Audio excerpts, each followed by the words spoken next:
Kerajaan Patani mula menjadi sejarah hitam yang perlu kita ambil iktibar. Kita dapat saksikan sewaktu Raja Kuning yang sudah lanjut usia dalam pemerintahannya selama 51 tahun, iaitu sejak tahun 1635, dan baginda mangkat pada tahun 1686. Pemerintahan diteruskan oleh keturunan dari Raja-Raja Kelantan yang datang dari kampung Raja Bakar, yang telah dipimpin oleh Raja Bakar, disambung oleh Raja Mas Kelantan, diteruskan dengan Raja Mas Jaya dan kemudian dipimpin oleh Sultan Muhammad. Semuanya bermula apabila tiga negeri iaitu Ligor, Patalung dan Singgora diisytiharkan merdeka selepas kejatuhan kerajaan Ayutthaya pada tahun 1767. Pada ketika ini, kerajaan baharu Thailand yang berada di bawah dinasti Chakri telah melakukan gerakan demi meluaskan kuasanya untuk merampas kembali ketiga-tiga negeri tersebut. Siam menuntut agar Patani mengikut kehendak mereka, sejurus sahaja tahu Patani melindungi pemimpin negeri-negeri itu.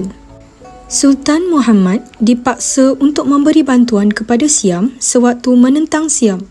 Namun, Fraya Chakri meminta adiknya putera Surasi, Fraya Senafutan, Governor Patalung, Balachana dan Songkla untuk menyerang Patani pada tahun 1785. Dari sini, kekurangan peralatan tempur dan sumber daya manusia telah mendorong kepada kekalahan Patani dan akhirnya Siam menguasai Patani dan menukarkan Undang-Undang Kesultanan Patani kepada Perundangan Siam. Siam telah berkuasa secara penuh dan melantik Tengku Lamidin menjadi Sultan. Rentetan itu, Siam berjaya menguasai kembali Ligor dan beberapa wilayah yang lain dan Kedah, serta Patani diminta untuk menghantar bunga emas sebanyak 3 kali setahun untuk menunjukkan keakuran mereka terhadap pemerintahan Siam. Pelantikan Tengku Lamidin sebagai Sultan Patani ketika itu umpama kesalahan bagi Siam, disebabkan baginda mendapat bantuan dari Raja Anam pada tahun 1791, bantuan upaya Choso dan dibantu oleh Syekh Abdul Kamal iaitu ulama dari Mekah untuk melakukan pemberontakan terhadap Siam. Namun, kerajaan Patani telah tewas menyebabkan Siam memilih pembesar Melayu Patani iaitu Datuk Pangkalan untuk memimpin Patani dan Pratahana sebagai Governor untuk menguruskan hal ehwal pentadbiran. Pada tahun 1821, Siam menyerang Kedah untuk mengurangi kekuasaan dan pengaruh Melayu di wilayah Patani. Raja Spun iaitu Raja Patani melarikan diri ke Pulau Pinang menyebabkan jabatan raja menjadi kosong. Sekurang-kurangnya, 2 orang Raja Melayu memerintah Patani pada sekitar tahun 1817 sehingga 1842. Tuan Sulong atau dikenali sebagai Haji Sulong memegang jabatan hingga tahun 1832 dan disingkirkan kerana terlibat dalam kebangkitan anti-Siam pada tahun 1831 dan kemudiannya beliau digantikan dengan Nik Yusof. Kemelut dalaman pada pentadbiran Patani dengan berlakunya campur tangan oleh pihak ketiga menyebabkan kuasa dalaman terhakis sedikit demi sedikit, sehinggalah berjaya menghapuskan sepenuhnya kedaulatan Raja-Raja Patani.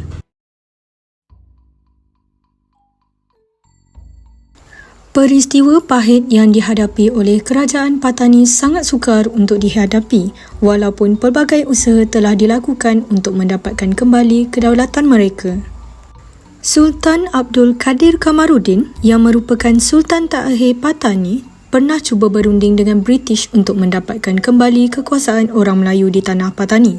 Namun, seringkali gagal disebabkan pengaruh kerajaan Siam pada ketika itu. Kerajaan Siam juga membuat perjanjian yang berat sebelah membuatkan Sultan Abdul Qadir Kamaruddin enggan untuk bersetuju dengan perjanjian itu. Dengan itu, Sultan Abdul Qadir Kamaruddin ditangkap dan dibawa ke Bangkok untuk dilucutkan jawatan sebagai Sultan Patani pada 6 Mac 1902, sekaligus menghapuskan kedaulatan kerajaan Melayu Patani ketika itu. Terlucutnya jawatan Sultan Abdul Qadir Kamaruddin sebagai Sultan Patani, maka berakhirlah pemerintahan keluarga Tuan Besar di Patani yang telah pun memerintah selama 60 tahun. Sultan Abdul Qadir Kamaruddin kemudiannya melarikan diri ke Kelantan bersama-sama dengan kerabat dirajanya. Pada tahun 1906, Kerajaan Siam telah membubarkan Kerajaan Patani dan menggantikan kaedah baru kerajaan, iaitu dengan wujudkan 4 wilayah untuk menyatukan wilayah Patani, ialah Narathiwat dan Saiburi. Pada tahun 1909, perjanjian untuk mengukir sempadan antara dua kuasa penjajahan antara Siam dan Inggeris telah diwujudkan. Munculnya perjanjian ini membuatkan sistem pemerintahan Kesultanan Melayu Patani dihapuskan dan Patani diakui oleh British menjadi sebahagian daripada jajahan Siam. Pada tahun 1923, Tengku Abdul Kadir Kamaruddin, iaitu bekas Raja Kerajaan Patani, bangun mengetuai gerakan pembebasan selepas sahaja berlakunya kekacauan di Patani apabila orang-orang Melayu menjadi mangsa pemerintahan misgovern. Gerakan Tengku Abdul Kadir Kamaruddin mendapat sokongan pejuang-pejuang Turki. Kemudian, Tengku Abdul Kadir Kamaruddin telah mangkat ketika berusia 56 tahun pada 19 Mei 1933 di Istana Tengku Sri Akbar dan dimakamkan di Makar Diraja Langgar. Selepas sahaja kemangkatan Sultan Abdul Kadir Kamaruddin pada 19 Mei 1933, tiada lagi sesiapa yang diangkat sebagai raja bagi Kerajaan Patani.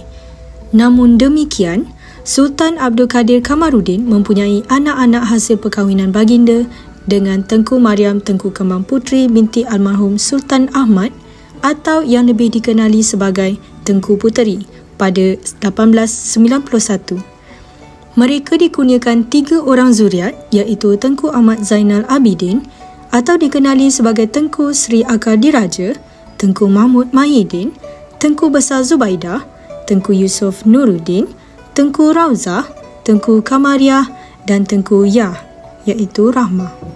Tengku Ahmad Zainal Abidin adalah anak anda sulung kepada Sultan Abdul Kadir. Baginda mendapat gelaran Tengku Sri Akbar Diraja daripada kurniaan Sultan Muhammad IV, iaitu Sultan Mansur, iaitu Datuk Baginda. Baginda telah berkahwin dengan ramai isteri dan antaranya ialah Wan Mariam binti Wan Ali yang berasal dari Kampung Surau, Pekan Kelantan atau lebih dikenali sebagai Pasir Pekan pada masa kini. Baginda juga telah dikurniakan dengan 2 orang puteri iaitu Tengku Muniratus Saniah dan Tengku Mahahi. Dengan modal harta peninggalan bonda baginda, Tengku Mariam Kembang Puteri, baginda telah mengusahakan sebuah estet getah yang berkeluasan 3,000 ekar di Batungan Kebang, Kuala Krai dengan bantuan bapa mertuanya Wan Ali, iaitu seorang saudagar dan pengusaha kain sarung tenun yang kaya.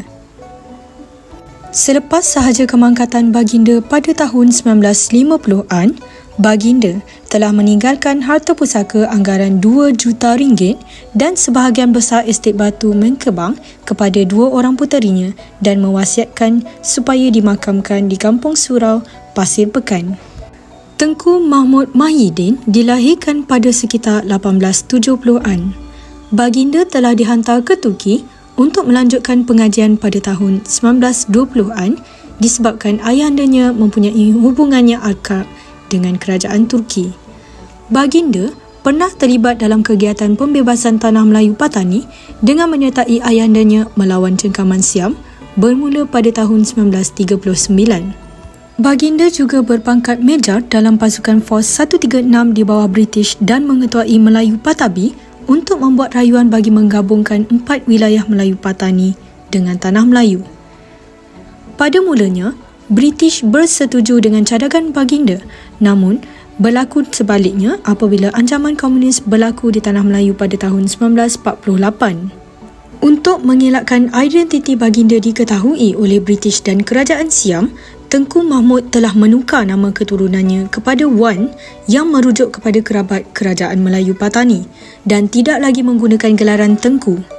Bukan itu sahaja, baginda juga dikatakan telah membuat satu kematian palsu dengan kejadian bunuh yang dirancang bagi mengelirukan British yang menjaga laluan darat ketika keluar dari Patani. Semua kerabat terdekat termasuklah isteri, anak dan cucunya telah dihantar ke Tanah Melayu iaitu Kelantan dengan lebih awal untuk mendapatkan perlindungan daripada kerabat mereka dari Kesultanan Jembal. Tengku Besar Zubaidah dilahirkan pada tahun 1882. Baginda telah berkahwin dengan Tengku Ismail iaitu kerabat diraja Kelantan. Mereka telah dikurniakan dua orang anak iaitu Tengku Budriah dan Tengku Ahmad Ritauddin. Tengku Besar Zubaidah mangkat pada tahun 1928. Tengku Budriah ataupun Yang Maha Mulia almarhum Raja Perempuan Besar Tengku Budriah Tengku Ismail merupakan Raja Perempuan Perlis dan Raja Permaisuri Agung Malaysia yang ketiga. Tengku Budriah binti almarhum Tengku Ismail dilahirkan pada 28 Mac 1924 di Kuala Krai, Kelantan Darul Naim. Baginda mendapat pendidikan yang sempurna daripada kedua ayahanda dan bondanya. Baginda mendapat pendidikan awal di Sekolah Melayu Kuala Krai, kemudian ke Sekolah Inggeris Kuala Krai. Baginda kemudiannya melanjutkan pendidikan ke Sekolah Menengah Anglo-Chinese di Ipoh pada tahun 1935. Pada umur 17 tahun, Baginda telah mendirikan rumah tangga dengan almarhum Duli Yang Maha Mulia Tuanku Said Harun Putra Jamalul Lail pada tahun 1941. Dan ketika itu, Tuanku Said Putra masih lagi bergelar Raja Muda Perlis sewaktu berusia 21 tahun. Perkahwinan diraja ini dikurniakan dengan 5 orang putera dan 5 orang puteri, iaitu salah seorangnya adalah Duli Yang Maha Mulia Tuanku Said Sirajuddin Jamalul Lail yang merupakan Raja Perlis ke-7 yang pernah memerintah sejak 17 April 2000 dan menjadi Yang di-Pertuan Agong ke-12 dari 13 Disember 2001 sehingga 12 Disember 2006. Baginda menduduki takhta kerajaan Perlis sebagai permaisuri sehinggalah kemangkatan Tuanku Said Putra pada tahun 2000. Tengku Budriah merupakan permaisuri yang paling lama bertakhta di samping suami baginda, iaitu selama 55 tahun sebagai Raja Perempuan. Baginda meneruskan khidmat sebagai Raja Permaisuri Agong ketiga bermula tahun 1960 sehingga 1965. Secara ringkasnya, Tengku Budriah merupakan permaisuri terakhir Tanah Melayu dan permaisuri pertama bagi negara Malaysia. Keistimewaan baginda juga adalah Tengku Budriah merupakan satu-satunya permaisuri bagi negara Singapura. Setelah 8 tahun bersemayam sebagai Raja Perempuan Besar, Baginda telah mangkat di Hospital Besar Kuala Lumpur pada 28 November 2008. Baginda mangkat di usia 84 tahun.